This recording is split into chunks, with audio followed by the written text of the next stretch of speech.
Today we shall discuss about some of the issues and the future directions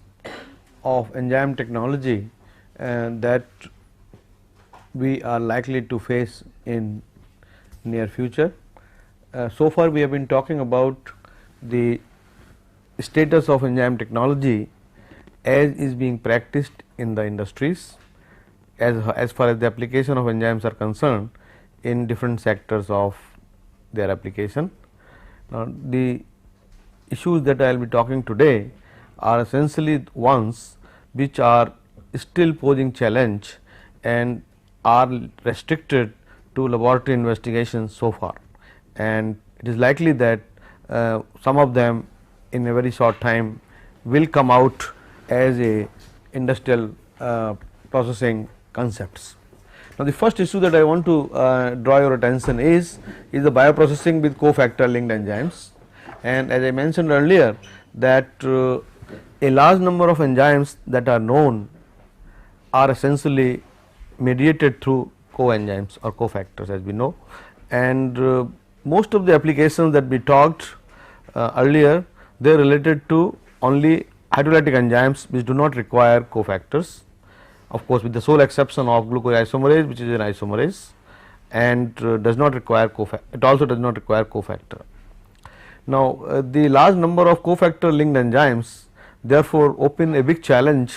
to the industry or to the scientists who are concerned with the sort of diversification of application of enzymes, and a large number of, now of course the basic motivation or rationale for the use of cofactor linked enzymes comes from a living cell, the function of a living cell in which a number of cofactor linked enzymes are operational in various metabolic pathways which are used by cells for carrying out their various catabolic as well as anabolic reactions. Now, the basic concept in a living cell essentially when it comes to cofactor linked enzymes retains two cycling of the cofactor between two enzyme catalyzed reactions, and the two enzyme catalyzed reactions are coupled in a cell in such a way that the cofactor which is used in one reaction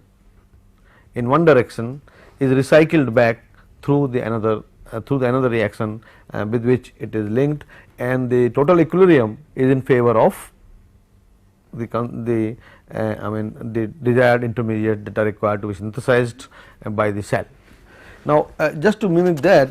as far as their industrial application is concerned, the issue is restricted to mainly three issues. One is that the coenzyme and the enzyme must be retained in the reactor. We have seen in earlier our deliberations where we have talked about immobilized enzymes, the enzyme can be retained in the reactor and used over a long period of time. A similar concept has to be developed for coenzyme retention in the reactor, although it is little more difficult in the sense that while enzymes provide you a large molecular size as well as a number of functional groups on the molecule which can be used for coupling to a matrix, whereas a coenzyme is essentially a small molecular weight compound, not such a large molecule, and also the number of functional groups available on the molecule are very restricted. So, exactly the same concept may not be applied, but still one need to retain the coenzyme so that it is not consumed during the reaction, and the basic concept to retain the enzyme essentially is as listed here, use of the water soluble polymer bound coenzyme. For retention of the coenzyme, we use essentially instead of a small molecular weight compound coenzyme, we use a water soluble polymer bound coenzyme, and of course you can be, because for binding purposes we add another functional group which can be used for coupling to a water soluble polymer,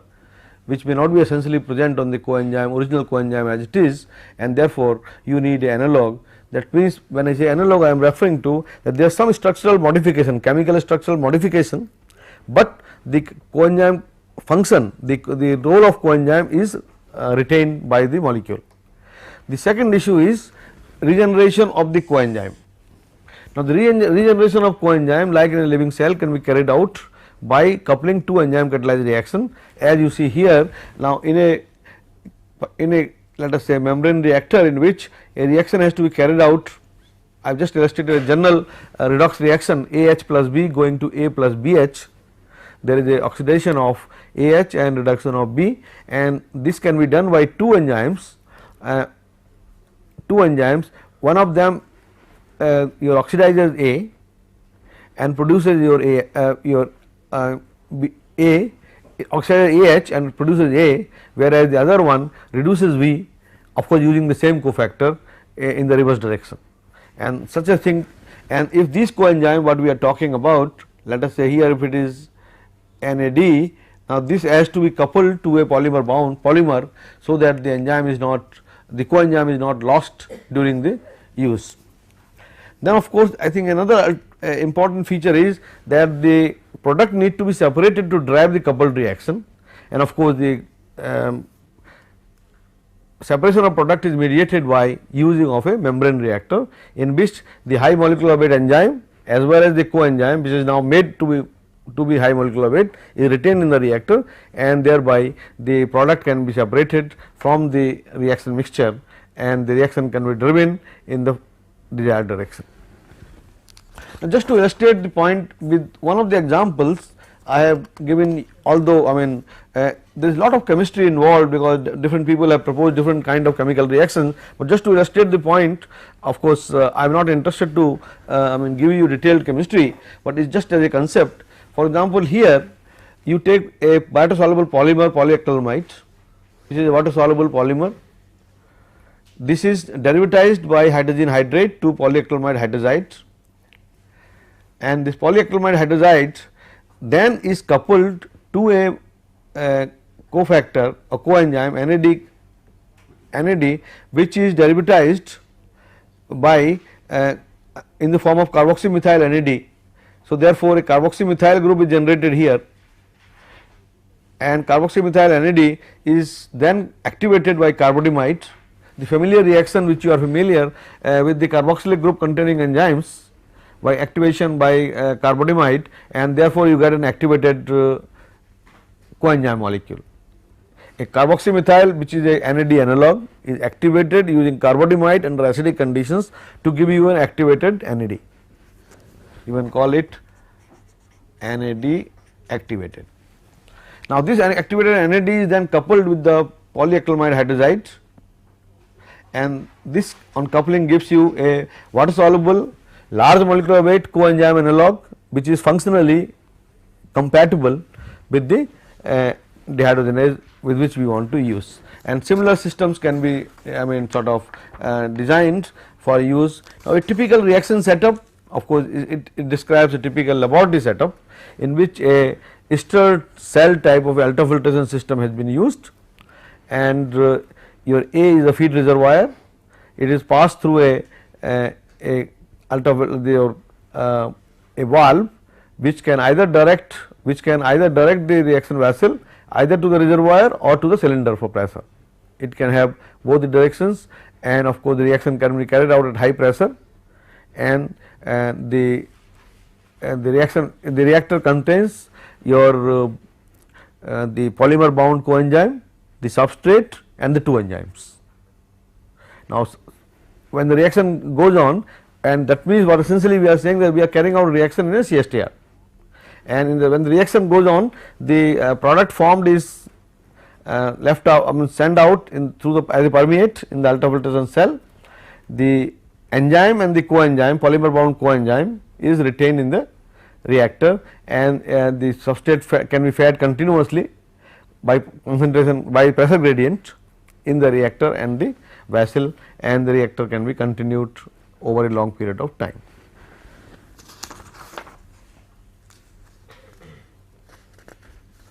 Now, at least two of the reactions which have been carried out in such a reactor is, one is of course continuous oxidation of ethanol using permeabilized yeast cells.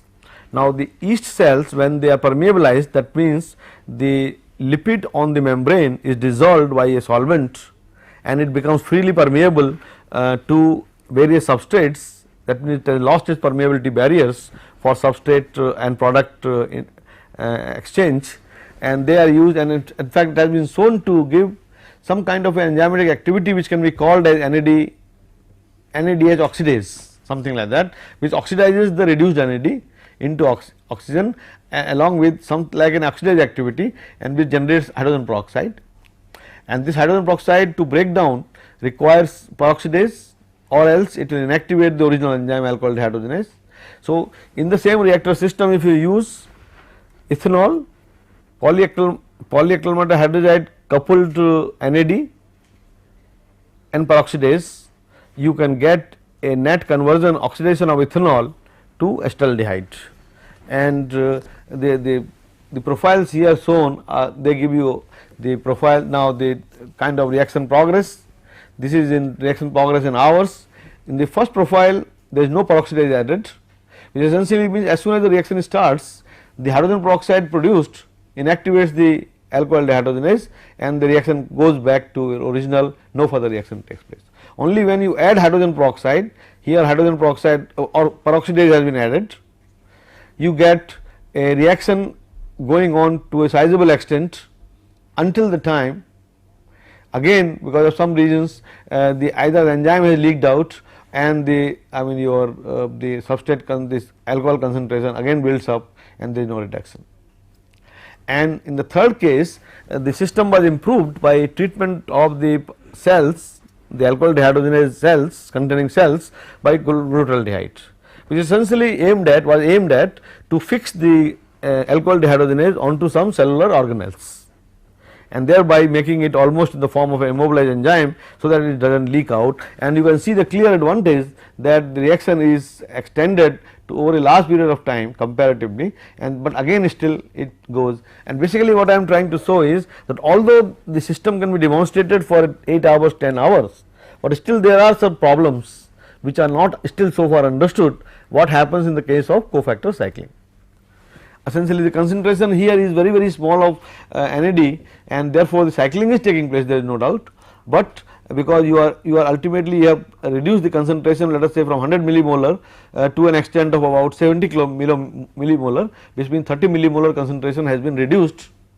which essentially means that in a NAD concentration of let us say 10 millimolar, 700 cycles have taken place, but ultimately this cycling is not continuous over a long period of time, and that is still an inherent problem. A similar profile essentially in the case of conversion of pyruvate to alanine using your same polyacrylamide hydride coupled NADH and your formate dehydrogenase and alcohol dehydrogenase, alanine dehydrogenase, formate dehydrogenase and alanine dehydrogenase. As I mentioned, the use of formate dehydrogenase has an advantage that the reaction products are carbon dioxide and water, which can be easily stripped off, but you have to provide formate as a substrate along with it, and therefore, and again you will see here the circles essentially indicate no glutaraldehyde treatment, and this is the performance with the triangles with glutaraldehyde, which very clearly indicates that this downfall is prevented and the enzyme is available over a longer period of time and reaction continues. But again the reaction is not really for over, although the data beyond 16 hours have not been shown here, but again I think within a couple of hours, definitely not more than 24 hours, it is able to stay and the reactor performance drops down. The second issue was to recall bioprocessing of unnatural substrates. Now here we had highlighted that there are a number of enzyme reactions which although give you a lot of benefits, very favorable concepts in terms of their specificity, in terms of the desired nature of the product they produce in the right stereoisomeric form, but still the problem is also in relation to the narrow specificity gives you a much more problem. And if you look at the two reactions that I referred earlier, that is your conversion of fumaric acid to malic acid and also malic acid to aspartic acid, both reactions involve addition of water and ammonia respectively onto a carbon carbon double bond. and give you the corresponding products, malic acid and aspartic acid. Both are the products which find application in the food or related industry. Malic acid directly is used in most of the beverages as the acidulant, and aspartic acid, of course, the bulk use is essentially in your synthesis of aspartame, and but again the quantities required are not very large. On the other hand, if you look at similar reactions which are of commercial value and in large quantities, and which of course they are just representative reactions, there are many more reactions which come under this category. You see lactic acid to acrylic acid, a removal of a water molecule from lactic acid, which is reverse of what fumarate does, and now this reaction is of immense value, and if it can be carried out, I think it can serve a great purpose. Then similarly, extraction of water from ethanol to give you ethylene or dehydration of ethanol, then again reduction extraction of water from 1,3-butanediol to produce 1,3-butadiene, which is a substrate or the monomer for synthetic rubber. Now, all the three substrates here which are listed here are essentially bulk fermentation products. If they can be sort of transformed enzymatically using an enzyme something similar to that of fumarase or a modified fumarase, probably one can have a very significant I mean sort of impact on the enzyme technology, and of course such efforts essentially are I mean at least drawing attention of people, so that we can design enzymes, at least enzyme reactions, to meet the requirements. Essentially, if you look at, I mean in general, although the enzymes catalyze very desirable chemical transformations like malic acid to or fumaric acid to malic acid or malic acid to aspartic acid, but often they convert only substrate that have limited commercial interest. And in fact, if these enzymes can be used for those conversions which have very varied and very large commercial interest, I think the impact will be much greater, and one can really be fascinated with the enzyme industrial applications of enzymes. Other feature was the people tend to accept the enzyme names very literally and in absolute sense. When we name glucose oxidase, we interpret that glucose is a substrate with oxygen as the ultimate electron acceptor for oxidation of glucose. Similarly, galactose oxidase also gives the same concept, but essentially in practice these enzymes are not so so highly specific. On the first side we saw that some of the enzymes which are of industrial value are very specific, they have a very narrow specificity and we need to broaden their specificity. On the other hand, we have certain enzymes which are broadly specific, which are not very narrowly specific, but we are not able to use them for a variety of reactions. So both the things have to be really tackled so as to be able to use enzymes on a larger perspective. Like for example, glucose oxidase can use a large number of electron acceptors other than oxygen, which can be then reduced at the expense of glucose, means glucose will get oxidized and the corresponding electron acceptor will get reduced, and one can carry out a number of organic chemical transformations. Similarly, galactose oxidase, another enzyme which is known to catalyze the classical reaction of galactose to the corresponding aldehyde by oxygen, but essentially as a matter of fact this galactose oxidase is a very broadly applicable enzyme, and it really acts on a variety of aliphatic and aromatic alcohols and to give rise to corresponding aldehydes, and these aldehydes are essentially the conversion of alcohols to aldehydes, oxidation reactions are of great significance in perfumery and cosmetic industry, and a number of reactions can be catalyzed. And of course, one thing must be sure that the rates on different substrates might be different. Of course, they can today with the understanding of site directed mutagenesis, it is possible to change the substrate specificity and also improve the catalytic functional rates. So the message essentially is that in addition to the natural reactions catalyzed by enzymes, there is always a range of non-natural reactions that are of commercial interest. the challenge is to unfold and link these non-natural reactions for the enzyme available in bulk quantities. I think another feature here which I have stated here, I think we must pay first attention to those enzymes which are already available in bulk quantities, because again you may like to, I mean, say for example, look at a particular biotransformation, but if the enzyme is not available in bulk quantity at a low cost, the application may be inhibitory, may not be feasible. So, best is to initially look at those enzymes which are available in large quantities, and one can only diversify their application to a large range of non-natural reactions which are of commercial value, and of course, this will require a very clear understanding of their reaction mechanisms, because presently those reactions are being carried out by chemical transformations, and making use of the reaction mechanism, one can probably think of certain unconventional reactions. The third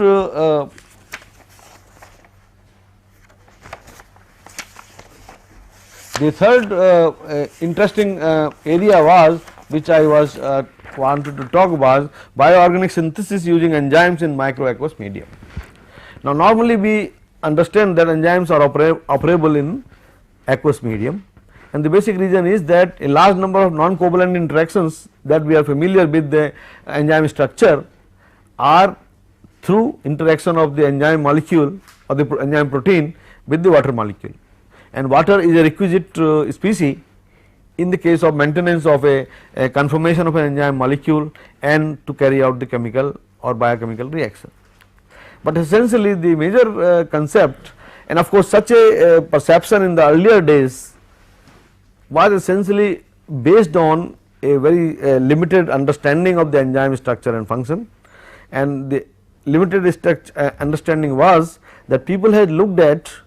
the stability of the enzyme in water miscible solvents, say for example acetone, which is still used for precipitation of enzyme proteins. It makes aggregates and precipitates, dioxane, which are water miscible solvents, and beyond a certain concentration of these solvents in the bulk medium inactivates the enzyme. Now, so people understood that okay, no, enzymes cannot be used in the non-polar environment, which ultimately proved wrong in at least for the last 20 years, and people have looked at a number of water immiscible solvents which are known to keep enzyme in a very stable conformation, along with the maintenance of the enzyme conformation, because the quantity of water required for interaction with the enzyme protein is a very small bound water molecule around the sort of external surface of the molecule, and which is retained and which is not so easy even to remove by normal dehydration methods. Unless you subject it to chemical treatments, you cannot really remove it by conventional drying methods, the bound water present in the enzyme molecule. And therefore, in the recent years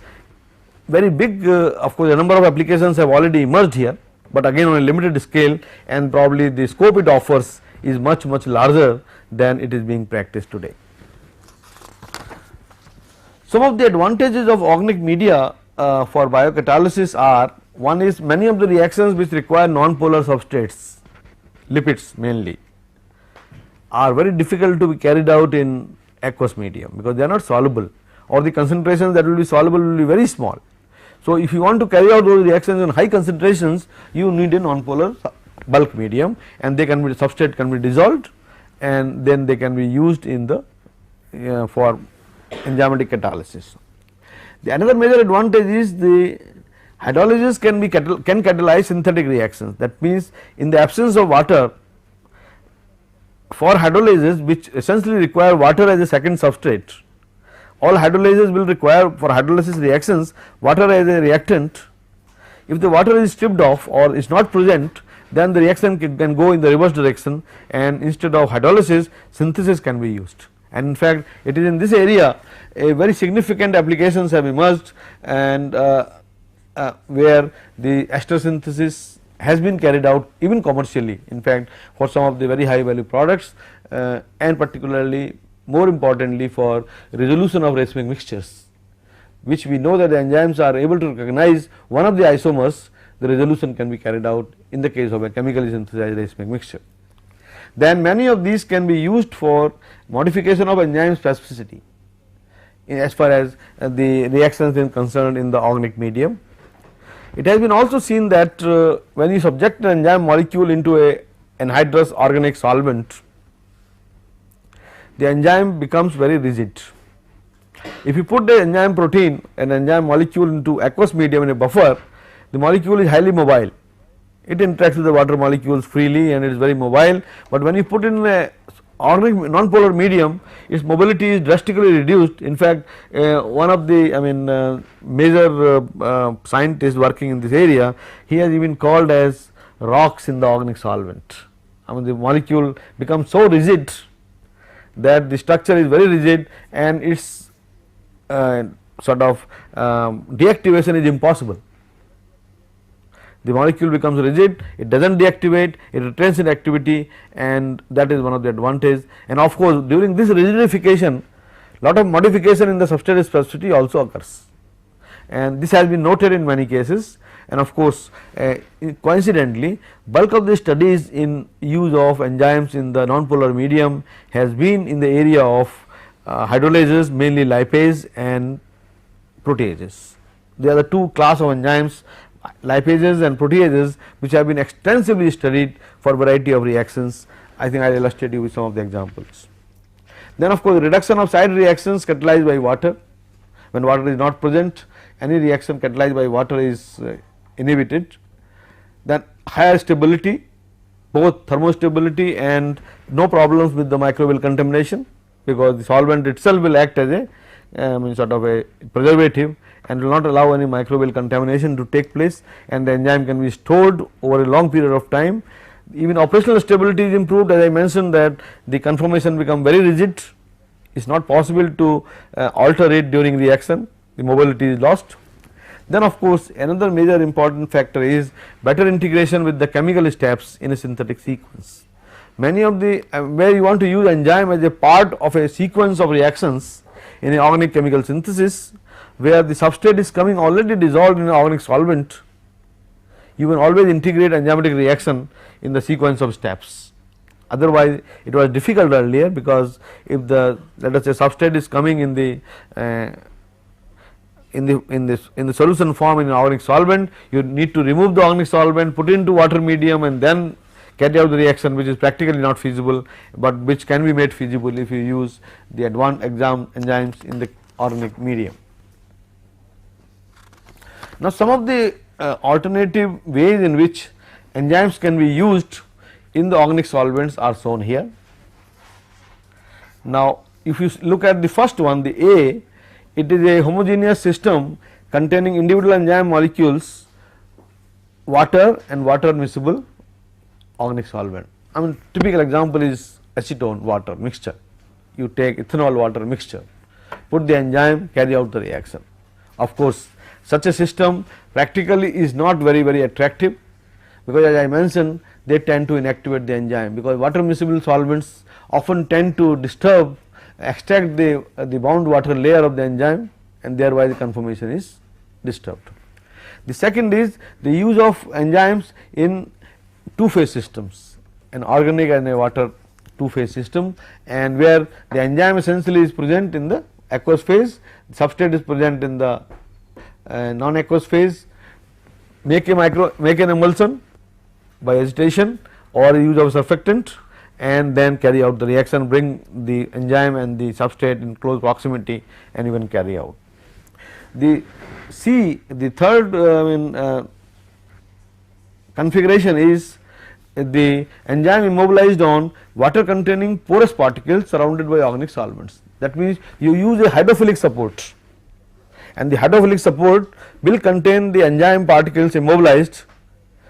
along with some water molecules dispersed around it, and the whole particle is then immersed as shown in a magnified way here. The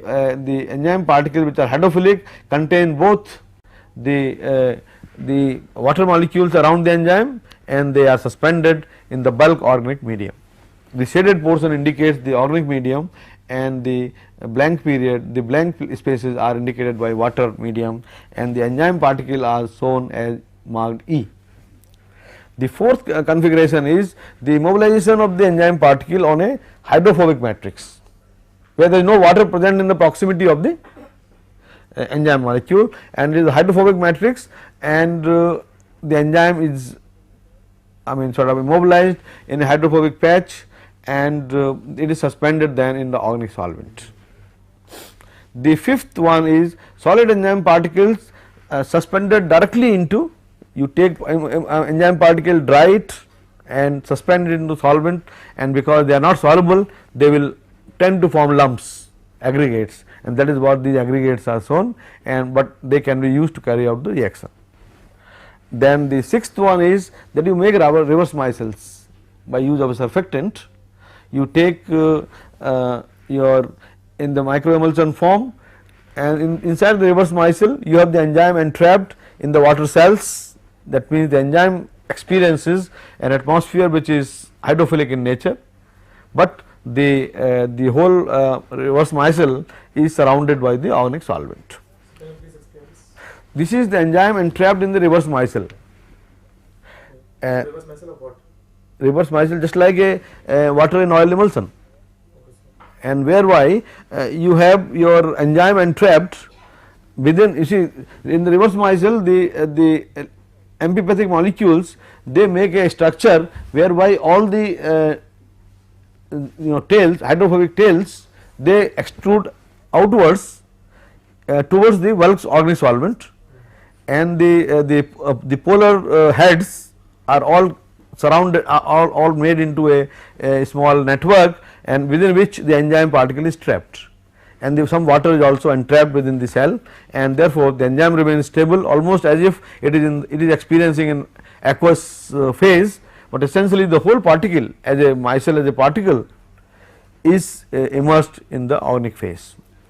Then you have the last configuration in which enzyme is modified by chemical modification so as to be made water soluble in the non-aqueous phase.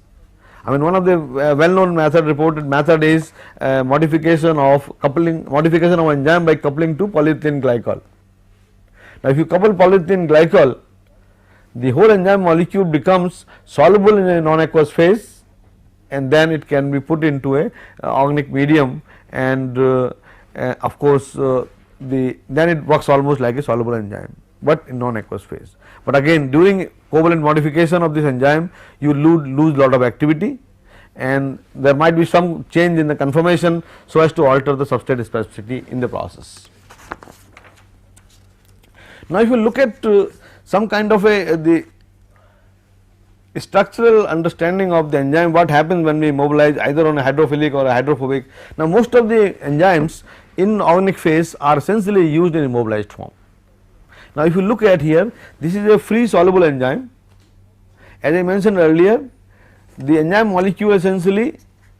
is surrounded by an essential water layer,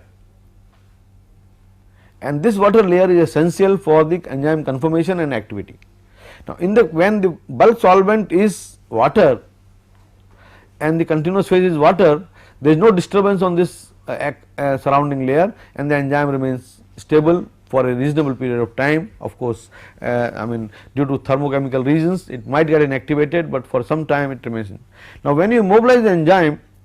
onto a solid matrix, let us say a polymeric matrix, it could be hydrophilic or hydrophobic matrix, you generate an interface with the bulk medium, and the polymeric matrix is surrounding the essential water layer, which is maintained during the reaction. Which is the bulk is water? No, bulk here is your organic solvent. And here it was water? Here it was water. And in the third case is a reverse micelle. Here also you have an interface which consists of hydrophobic tails. The fatty acid or whatever lipid molecule you have used for making the micelle, now they are arranged, there the hydrophilic heads are sort of diverted inside, which form a structure, and the tails are extruding outside, and of course then you have you disperse it through a use of a surfactant, and you have an interface here consisting mainly of the hydrophobic tails, which remains very stable in the organic medium. Only problem, although this provides a very neat system for carrying out reactions, enzymatic reactions in organic phase, the reverse micellar system, the only problem is the recovery of the product after the reaction is over from the system, because that means recovery of the product means you need to disrupt the micelle, reform the micelle. So, the reaction cannot be really carried out in a continuous mode, and that causes severe problem, essentially operational problems. But otherwise as a system, if you look at, I think this provides you an ideal system, because it gives you a very large interface, it gives you essentially a hydrophobic interface which can remain stable in the organic milieu, and also enzyme is very stable because it is experiencing the aqueous environment. Now, the important parameters for the enzyme reactions in organic solvents are essentially the source and the presentation of the enzyme. As I mentioned, the variety of forms in which the enzyme can exist, either as a free enzyme, immobilized enzyme, soluble conjugate, that is PEG linked enzymes, or in microemulsion form, either of the way, that is one parameter, and one need to look at that which kind of a form of the enzyme gives you the best results. Then the choice of solvent is another feature. It has been noted in most cases that the solvents which are relatively more non-polar are better suited for carrying out enzymatic reaction, mainly because of their lack of interaction with the essential water layer on the enzyme molecule. In fact, people have defined as regard the choice of solvent is concerned a parameter what they call as log P, where P is the partitioning coefficient of the solvent between a particular solvent and octanol, octanol considering to be the extreme non-polar medium, and the partitioning coefficient of that solvent between water and octanol is the P value, and the log P value indicates the higher the log P value means it is more non-polar, and essentially higher the log P value indicates a better suited solvent for enzyme catalysis. Because they do not interact with the essential water layer on the enzyme molecule because of their non-polar nature, and therefore the enzyme structure is maintained. Then I think a very important factor is amount of water present.